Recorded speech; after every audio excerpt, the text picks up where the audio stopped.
Security guards stand by in Dufferin Grove, waiting and watching as the city works to get residents of an encampment there out. Good afternoon. It appears the city is preparing to dismantle an encampment in a park near Dufferin and Bloor. City staff say trespass notices were issued on Friday, and they are providing alternative shelter arrangements. CTV's Beth Macdonell is live at Dufferin Grove Park with the very latest. Beth. Yeah, Michelle, various meetings are taking place between people who have been staying in the park and city staff. It appears some type of negotiation, some type of deal or arrangement is trying to be made. Right now, we know there are 7 people still staying in the park. At its height, there were 56 back in February, and over the past few months, the city has been working with people, trying to find them the right services that they need. Hopefully we can come to some kind of decent, amicable arrangement where we no longer take up space in the park.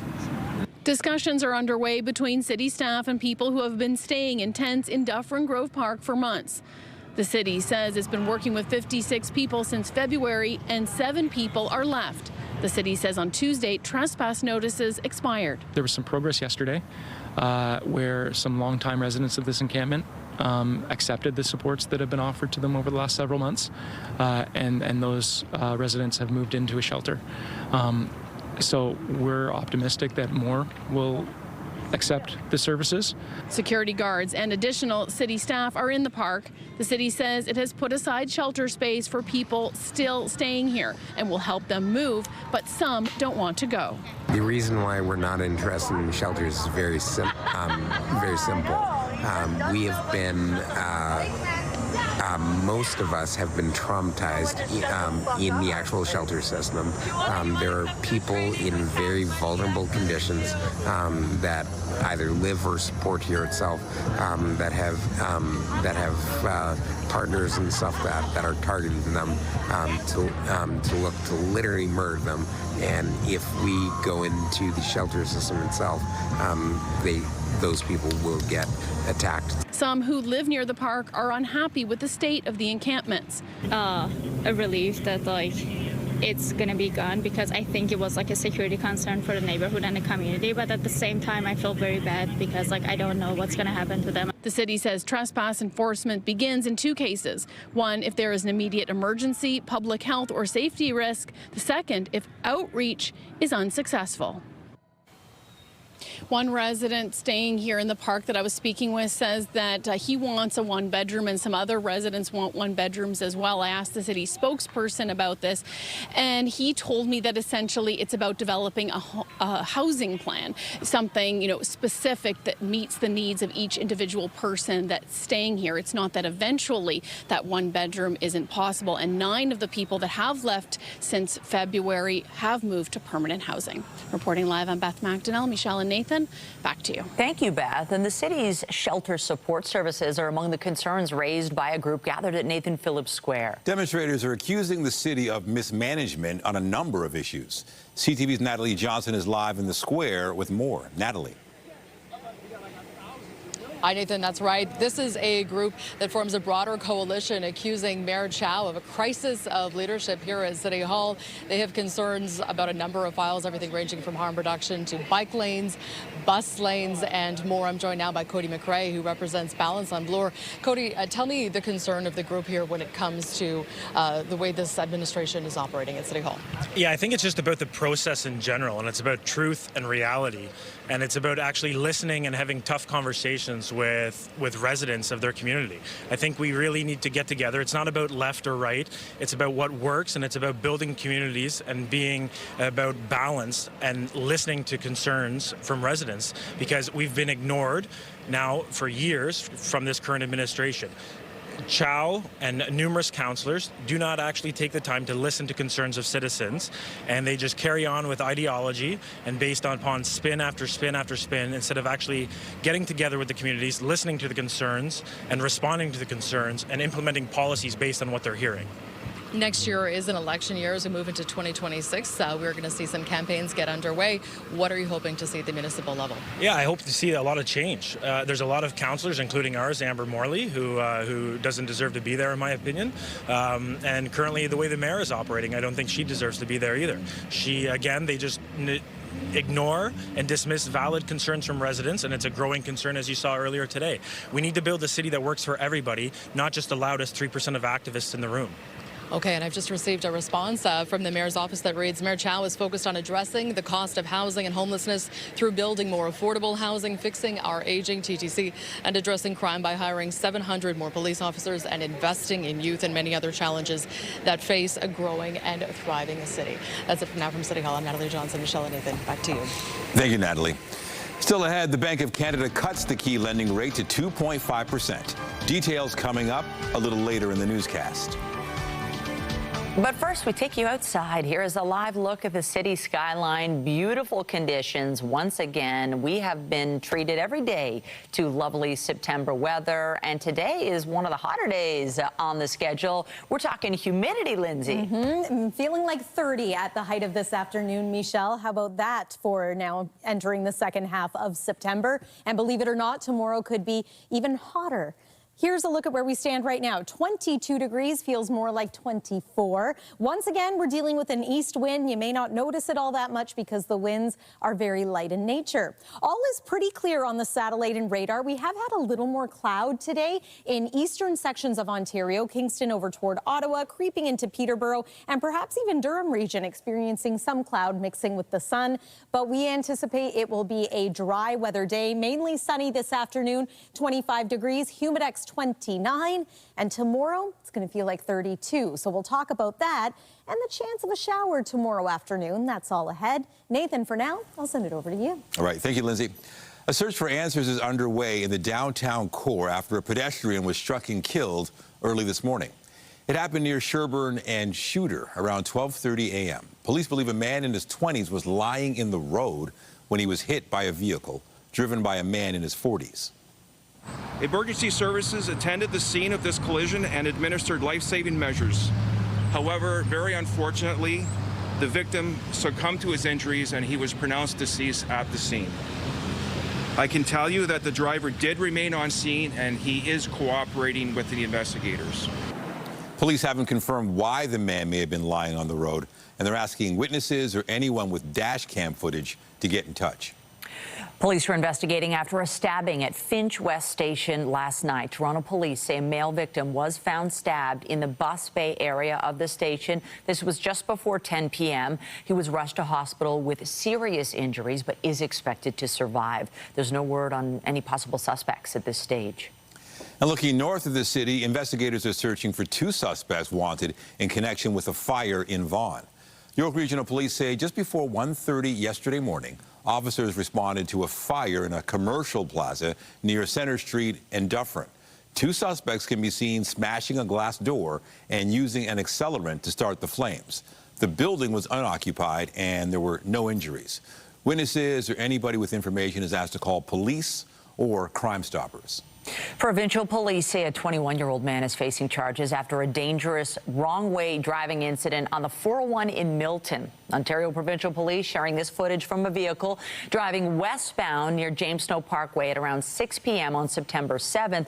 Suddenly, a vehicle appears in the center lane driving in the opposite direction. The driver of the sedan loses control, begins to swerve, and narrowly avoids a head-on crash with the driver who captured this footage. Police say the incident could easily have turned fatal. That driver had sideswiped several other vehicles before he actually crashed himself into a light standard. He then fled on foot from the scene, but was apprehended a very short time later by Mississauga OPP. The 21-year-old man from Toronto is facing several charges, including dangerous driving and leaving the scene of an accident. We're learning more about the 23-year-old victim in Monday night's fatal shooting in Scarborough. Drake offering condolences as police try to figure out why Shakur Clark Sargent was killed. CTV's John Musselman has the story.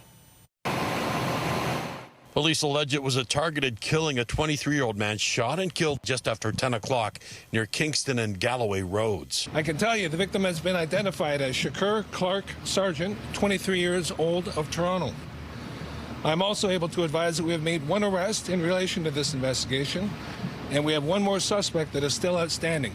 Police won't say if they have recovered a firearm. The victim has been identified online as rapper YTN Paco. People were posting the victim's music and offering online condolences. Drake also posted about the victim on his social media feed. I do have information that he had a rap persona. To the extent of that, I really don't know. I don't know how popular he was. I don't know what platforms he was on. I do know that he had some music he released, and keep in mind this is really early in the investigation. Investigators would not get into any possible motive for the murder, but they believe it was planned and deliberate. The man in custody has been charged with first-degree murder. Investigators say residents in the area can expect an increased police presence as officers canvass for any additional evidence. Right where they found that shoe, that's where my kids play every day. There's still police tape right over there. So when they saw that this morning, they were kind of aghast. Anyone with information is asked to call Toronto Police or Crime Stoppers. John Musselman, CTV News. The FAO is releasing its economic and budget outlook report today, providing insight into what could be coming down the track for the province's finances. CTV's Queen's Park Bureau Chief breaks down the report for us. Here's Siobhan Morris.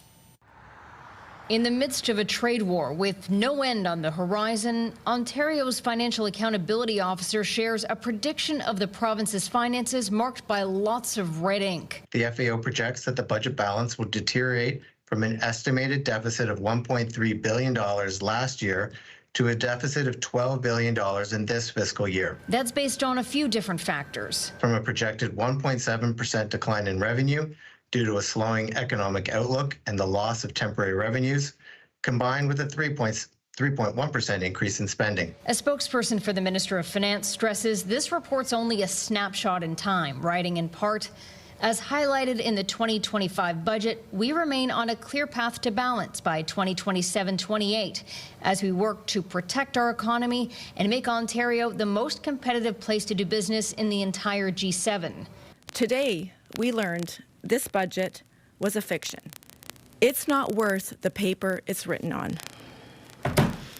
The FAO adds that to make the math work, there will have to be changes. In 3 years, the government is forecasting a balanced budget. We think it, based on our review, it's closer to a deficit of $10 billion. So to achieve that $10 billion gap, it's either revenue measures or spending changes. Higher taxes or deeper cuts. The caveat is there remains a lot of uncertainty with the trade picture, so a policy change south of the border could dramatically shift these figures. At Queen's Park, Siobhan Morris, CTV News. The Bank of Canada has cut its key rate by 25 basis points, bringing it down to 2.5%. Scott Hurst is following this story and joins us live with the latest. Scott, many were expecting this, lowering the rate for the first time in months, but what's behind the decision? Nathan, good afternoon. Let's focus on that big number before we get to the reasoning behind it. As you mentioned, 2.5%, a 25 basis point cut from the Bank of Canada as it had held the rate steady for several decisions at 2.75%. This is the first cut by the Bank of Canada since March, and what we heard from Bank of Canada Governor Tiff Macklem, a clear consensus for a rate cut this time around from 2.75% now to 2.5%. And the Bank of Canada Governor Tiff Macklem focused on three developments that have really shifted the risk. Firstly, being Canada's labor market has softened further. There's also upward pressure on underlying inflation. That's diminished, and the removal of retaliatory tariffs by the Governor of Canada, there's less risk to future inflation. And so those are some of the key factors that we heard from Bank of Canada Governor Tiff Macklem for the reasons why this rate cut for the first time in several months. Here's more from the Bank of Canada Governor explaining this decision. At this point, inflationary pressures look a little more contained, and against that background and the background of a weakening economy that will put additional downward pressure on inflation, that tipped the balance of risks in favor of cutting our policy rate today. But we are proceeding carefully. We are going to be balancing those risks, and we don't want Canadians to have to worry about big increases in the cost of living. So specifically further to the point about the labor market, it has taken a major hit in those industries specifically targeted by tariffs. We're talking about the steel and aluminum industries, the auto industries in particular, but also employment growth in other parts of the economy have also slowed as businesses have scaled back their hiring plans and the unemployment rate climbing to over 7%. So you kind of put all these into the blender for the Bank of Canada as reasoning why they came to this decision to cut interest rates by 25 basis points from 2.75, where it had been for several months, to now 2.5%, Nathan. And with that, Scott, what are the central bank's major concerns in the months ahead?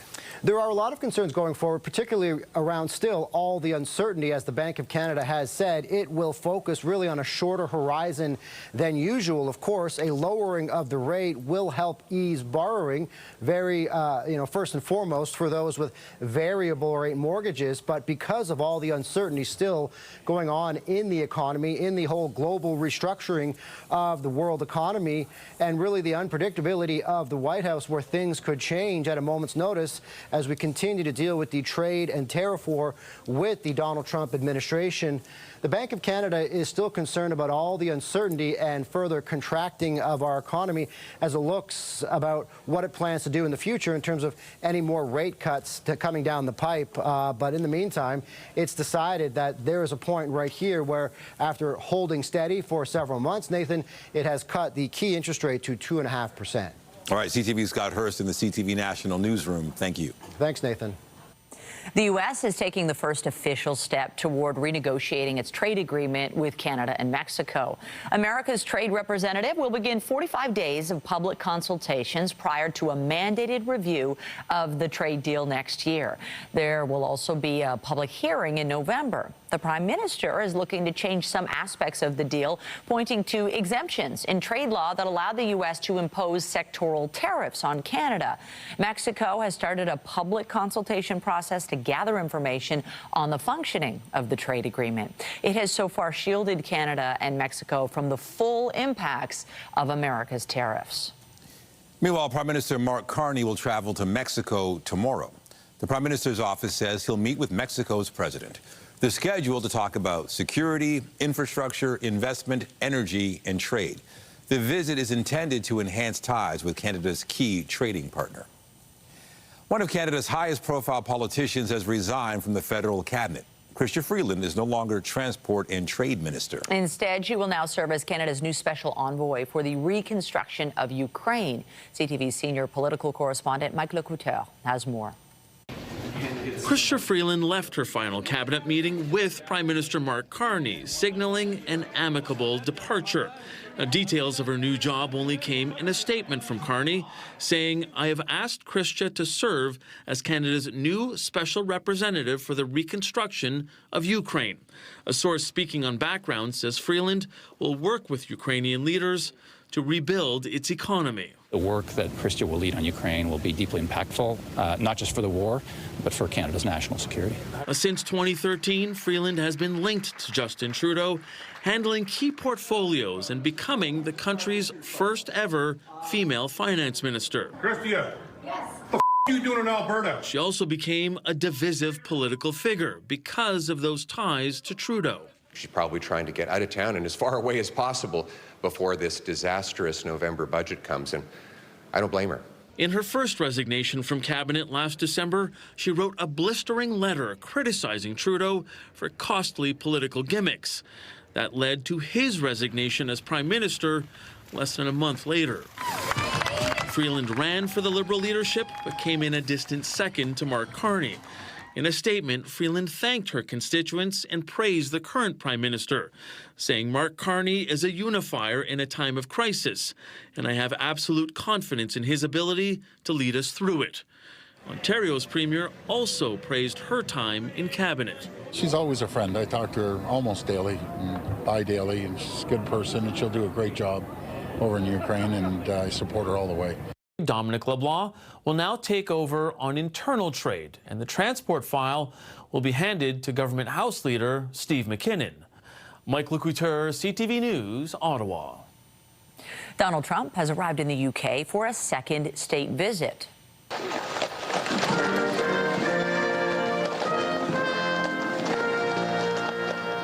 The U.S. president was treated to pomp and pageantry at Windsor Castle, where he and First Lady Melania Trump are being hosted by the king. The visit is intended to show the transatlantic bond remains strong. Trump will meet with Prime Minister Keir Starmer tomorrow. They're expected to sign a technology partnership accompanied by major investments in nuclear energy, life sciences, and artificial intelligence. Turning to the ice, the Toronto Maple Leafs are lacing up their skates, getting ready for the upcoming season. Leafs training camp opened this morning with members of the team taking time to speak to the media. CTV's Sean Leathong is live at Ford Performance Center with more. Sean. Well, Michelle and Nathan, this is a strange one for the Toronto Maple Leafs. For the first time in nearly a decade, the talk is about who is not here. It's because Leafs great Mitch Marner left in the offseason to free agency, going to the Vegas Golden Knights. The players talking about their relationship with Mitch Marner and what that means to them. And above that, it's, of course, talking about the finish to last season. The Toronto Maple Leafs losing in the second round of the playoffs in Game 7 to the eventual Stanley Cup winning Florida Panthers. That final game, the final score of 6-1 being on the mind of these players as they look towards the new season with some new additions not quite reaching the level of Mitch Marner, but players nonetheless that the team is excited about. But the players talked about what it was like to say goodbye to Mitch Marner, specifically captain Austin Matthews, and they also talked about what that Game 7 loss. Here's first Austin Matthews, followed by Coach Craig Berube. You know, your teammates, you're also friends, and he'll be a friend of all of ours for life. So, you know, those are always tough conversations to have, but at the end of the day, you know, he made his decision, and you know, we wish him nothing but the best moving forward, and we're moving on. Like I said, you know, bringing in some new faces, some new guys that we're super excited about. You know, I can't really dwell on the past. You know, it's okay to bend in those games, but not break, right? That's what you always say, and I think that we got to get over that hump for sure. That's a big part of it. You know, it's bringing in some new players, I think, is important. We did that, so that'll help, in my opinion. But it's just keep working and teaching these guys and trying to get them mentally dialed in for those games. You know, I feel like you come to Toronto in a big game at home, it's a lot of pressure. We all know that, but we got to all be able to deal with it better than we did. So one of the big questions moving forward is who will fit on the right wing of center Austin Matthews going into this season. Coach Craig Berube talked about Mateus Michelli, who's a signing in the offseason from Utah, and of course Max Domi being the two possible candidates. He did say that Max Domi has a lower body injury right now, so he'll be day-to-day as training camp starts, and they haven't slotted anybody in on that top line yet, so there is a chance for promotion for many players as the season gets going. As for captain Austin Matthews, he had mentioned that he was injured towards the end of the season and through the playoffs last year. He said he is feeling 100%, he's feeling good, and he's ready to go. The players will have their first on-ice workouts coming tomorrow. Reporting live, I'm Sean Leathong. Lindsay, I'll send it over to you. Thank you, Sean. And it doesn't exactly feel like hockey weather right now, does it? It feels more like midsummer. And part of the reason it has been so hot, so dry, and so sunny is because of this, an omega blocking pattern. So we've got high pressure. The lows around us are being steered away as that high pressure holds. However, fall is coming. The countdown is on. A reminder that this year the autumnal equinox is Monday, September 22nd at 2:19 p.m. Will it feel more like the season by then? We'll show you with a look at the 7-day forecast after this break here on CTV News at noon. Stay with us. When you see it happen, send it to CTV News. Text 10400. From your screen to ours.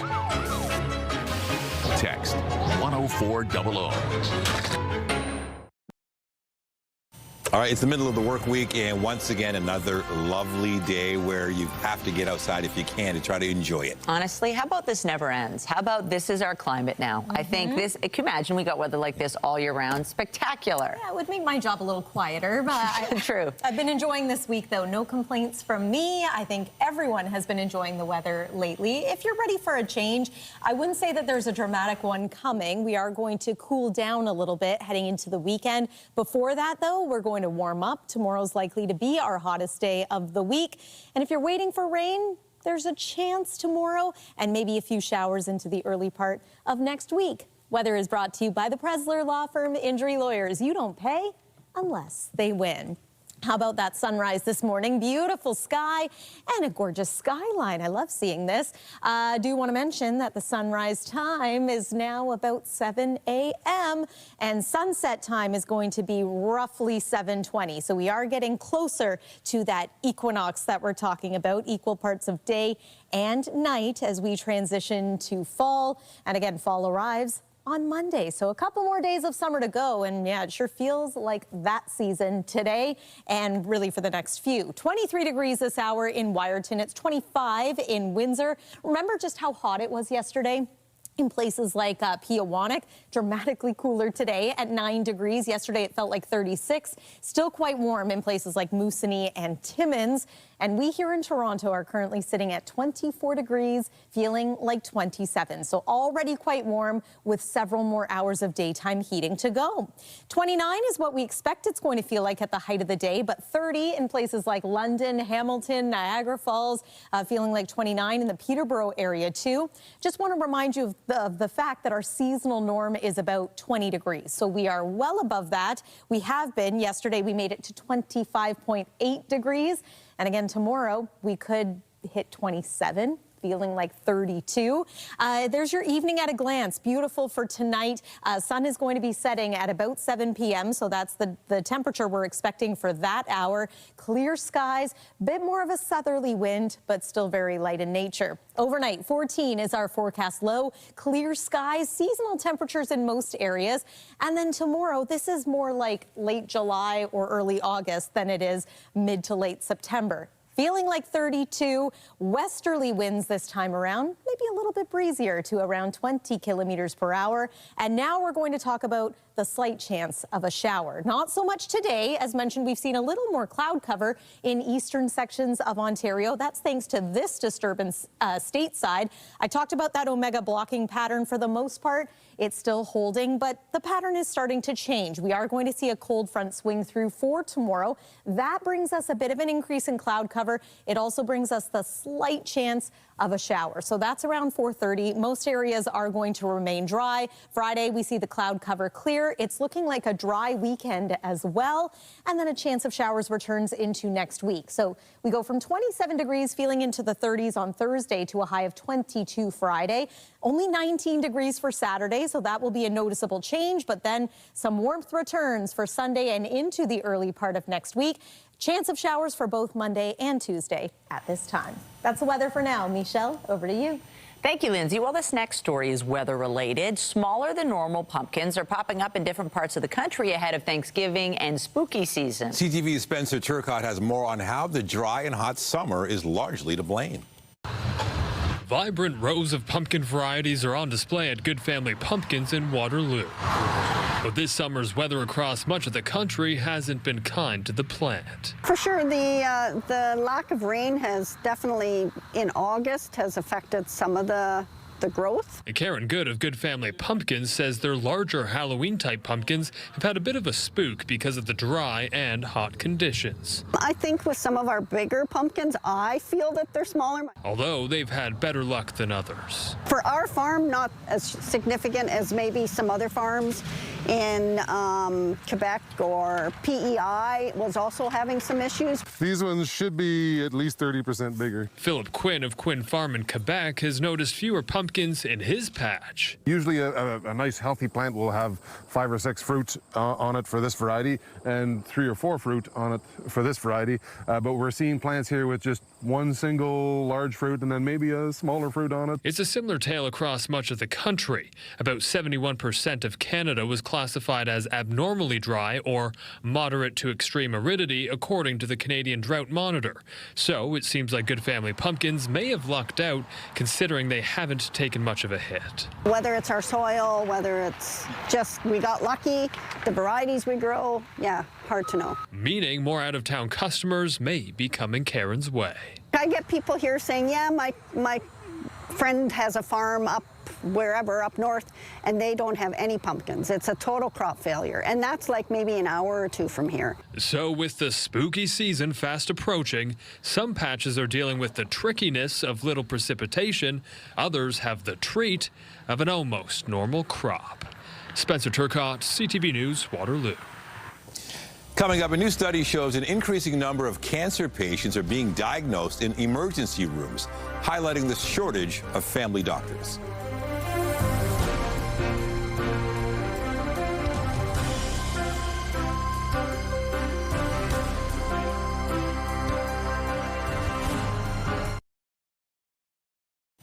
A new study of our healthcare system examines when a cancer diagnosis is made in a hospital ER. The situation becoming more common amid a shortage of family doctors and long waits for diagnostic tests.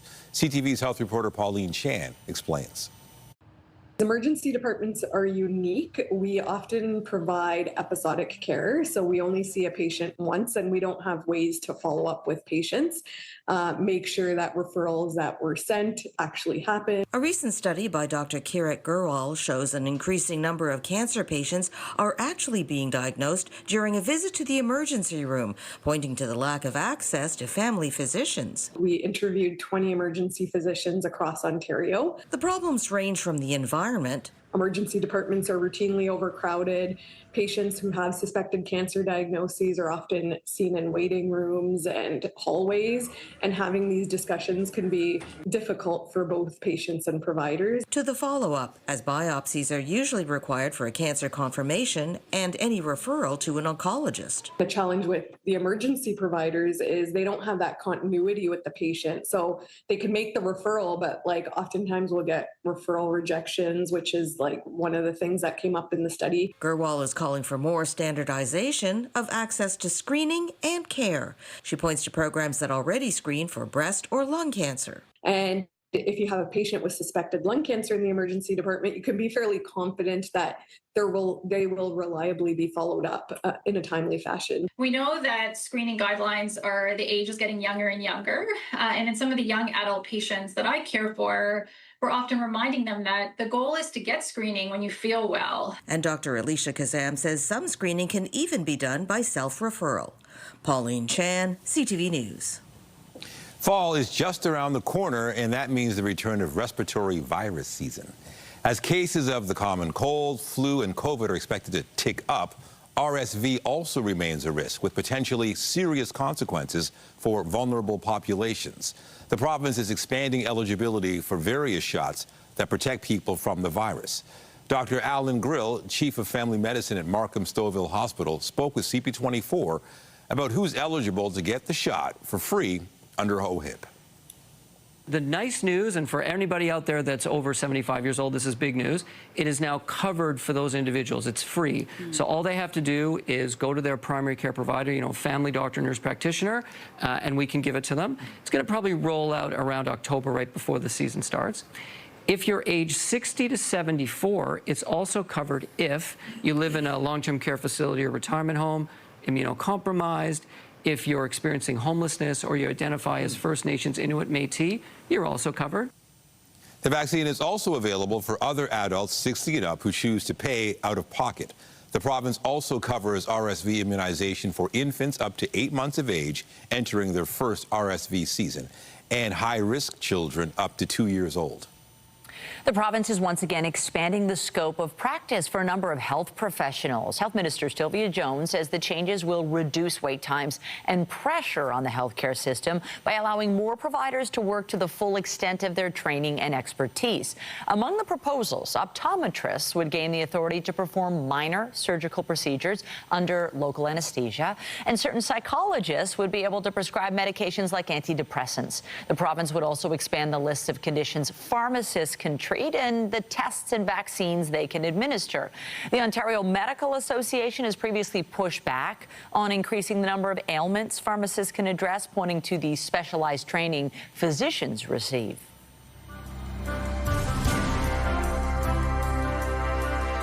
Get Toronto's top stories, breaking news alerts, and watch live. Download the CTV News app. As Air Canada flight attendants face off with their employer over a new contract, similar negotiations are set to get underway at WestJet. The union says it has served notice to bargain a new collective agreement before the current one expires December 31st. CUPE says WestJet flight attendants are seeking better treatment and compensation for what it says is unpaid work while the planes are on the ground.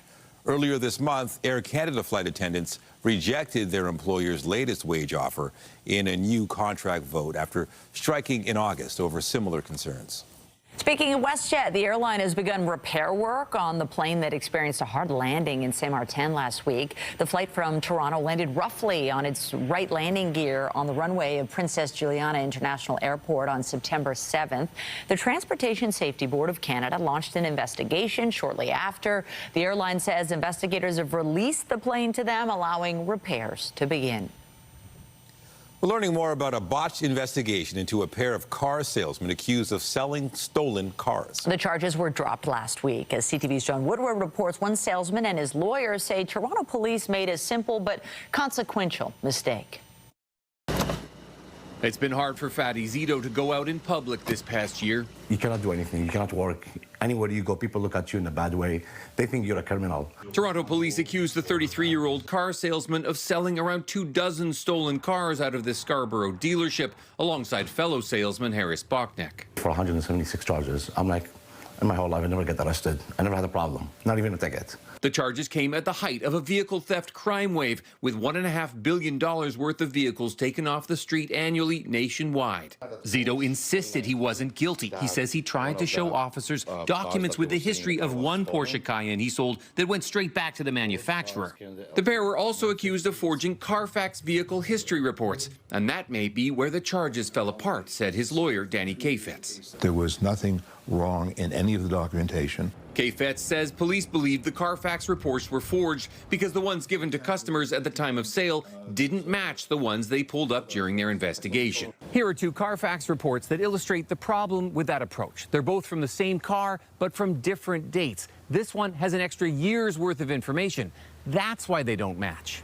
The Carfax that was obtained by the police through serious error in their part was for a different day than the day the car was sold. W5 pulled the original reports from the source and showed they were legitimate. Our reporting also determined that some vehicle identification numbers had been listed as exported before they were sold at the dealership, a common tactic to disguise stolen cars for legitimate sale. That sort of VIN fraud is so common, Carfax estimates there are over 140,000 disguised stolen vehicles on Ontario roads. Some may have gone through that dealership just by chance. Toronto Police and its association told CTV News they stand by their work. The main thing is, to me, it's just to clean my reputation at this moment. It's not about going after anybody. Kafetz not ruling out suing the Toronto Police. Zito just wants to get back to selling cars. John Woodward, CTV News. Meanwhile, drivers are in for a big drop at the pumps as stations switch over to a cheaper blend of winter gasoline. Dan Macrae, president of Canadians for Affordable Energy, says much of the province will see a 10-cent drop tomorrow. Macrae says stations are required to sell the summer blend from April 15th to September 15th, but switch over a few days later, resulting in a price drop. The summer blend contains more alkylate, while the winter blend uses more butane, which is a much cheaper component. One of the co-founders of the Ben & Jerry's ice cream brand has resigned, claiming parent company Unilever is stifling its ability to express its views. Jerry Greenfield says the independence they once had to speak up on social issues has been stifled. In his letter, there was no mention of Israel's ongoing military operation in Gaza, but Ben & Jerry's has been an outspoken critic of Israel's treatment of Palestinians for years. Greenfield's resignation comes 5 months after Ben & Jerry's filed a lawsuit accusing Unilever of firing its chief executive over his support for the brand's political activism. The Philadelphia Flyers have confirmed goaltender Carter Hart will not return to the team following a high-profile sexual assault trial in London. The Flyers say Hart is seeking a fresh start after being away from the team for 18 months. The NHL announced earlier this month it was reinstating Hart, Dylan Dubé, Michael McLeod, and Cal Foote, as well as Alex Fermenton. The 5 former World Junior players were acquitted of sexual assault stemming from an incident in 2018. They are eligible to sign an NHL contract October 15th and play in games December 1st. The Blue Jays will be looking for their 7th win in a row tonight after another dramatic finish in last night's game. And the 0-2. Got him! The Jays are known for their comebacks, but last night it was Toronto that had to hold off the Rays, who had 2 on base and just 1 out in the 9th. Reliever Jeff Hoffman got the job done, and the Jays win 6-5 for their 6th straight win. Kevin Gosman gets the start tonight. Meanwhile, the Blue Jays will be without shortstop Bo Bichette for the remainder of the regular season. Jays manager John Schneider confirmed the news, saying the team is focused on getting the 27-year-old back in time for the playoffs. The All-Star shortstop sprained his knee September 6th after a collision at home plate with the Yankees catcher. Bichette leads Major League Baseball in hits and is among the league leaders in batting average. He was a humanitarian, a heartthrob, and a Hollywood icon. The world is remembering Oscar-winning actor and director Robert Redford. The star died Tuesday morning at the age of 89. CTV's Andrea Case looks back at his career. Well, that ought to do it. Use enough dynamite there, Butch? There are movie stars, and then there was Charles Robert Redford Jr. Born in Santa Monica, California in 1936, his acting career began on television in 1959. He moved on to Broadway, and then came the movies. His good looks cemented his leading man status.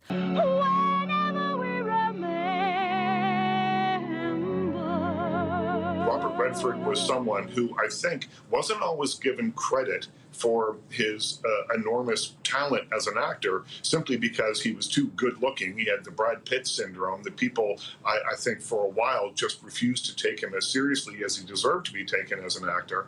But then you look at those films and you place them back to back to back. You see how different they all are, and you see that the common link is Robert Redford.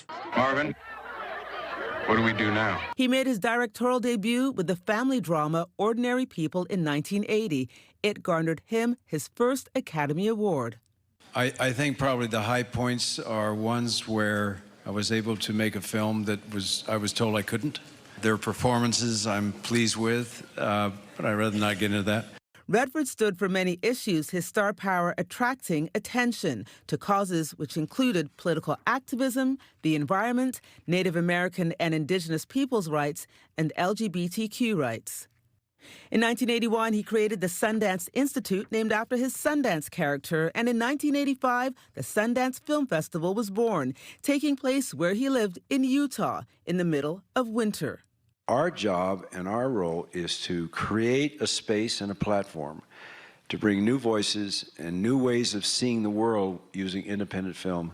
Redford was married twice and had 4 children and 7 grandchildren. He died in his sleep at home in Utah, surrounded by those he loved. Robert Redford was 89. Coming up, celebrating a Canadian icon, a birthday party is being planned for Neil Young in Toronto. Details after the break.